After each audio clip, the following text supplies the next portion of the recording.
Moving on now to filter number 2, we can now take a look at how we respond versus pre-flop re-steal, specifically, again, when we call the re-steal. So for our actions here, our hero is going to be cutoff, button, or small blind. These are, of course, all the positions that we can steal from. The actions, of course, we want to see the flop. We don't want to, get 3-bet and fold. That would be pointless what we're looking at, given what we're looking at. Blinds are 50 to 100, no limit, and the number of players, again, we're keeping it closer to full ring, which is what my student plays. So we'll run this filter, and we will then get a list of all the hands that he's defended in these re-steal situations. Now, since we have 100 hands, it wouldn't be too hard for me to replay all of them and just go and look for certain situations. Or we could even apply another filter on top of this, and I could look at different hole cards. Maybe I want to see how he does when he slow plays a premium hand. Or I want to look at how he does when he flats with, say, ace-queen or ace-jack. Or I could look at how he does when he flats with non-premium hole cards. And to do that, I'd have to figure out what I think premium hands are.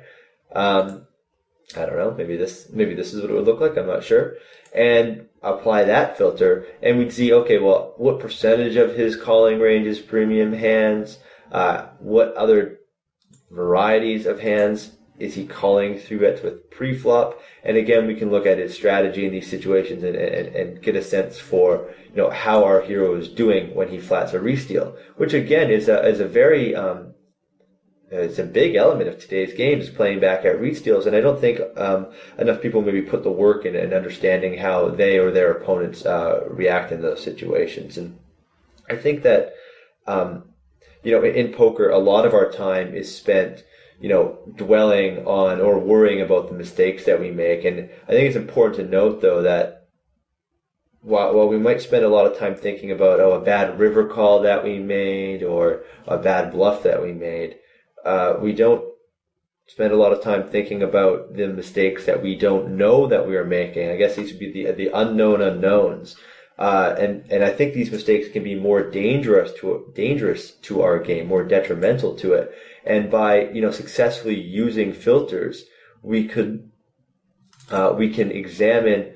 They're an excellent way, I suppose, to find these mistakes, because they enable us to do hand reviews that are based on situations or board textures, and not just by the sessions that we're playing. And we can use the use of calculators or range analysis tools also to further break down our play.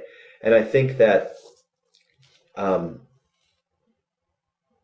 using filters and reports as part of your hand or player review is a great way to better understand your opponents. I mean, ideally, I would have a list of maybe 10 filters, simple ones like this. This is going to be the next one that we look at. It's my raises in early or middle position and skips flop c-bet. So they raise early position, somebody behind them calls, and they do not c-bet the flop. I want to see how they're responding, what boards they are check folding on, and things of that nature. So ideally, I would have a list of maybe 10 stats, similar in nature to the last couple that we've looked at, and I would use them to see, maybe every time I have 5,000 hands on a player, I'd run them through the filters and see what turns up. And they're valuable because I get to review actual hands in semi-complex situations. And this is really the essence, I think, of how we build reads on players. And it's, again, just something that isn't done often enough.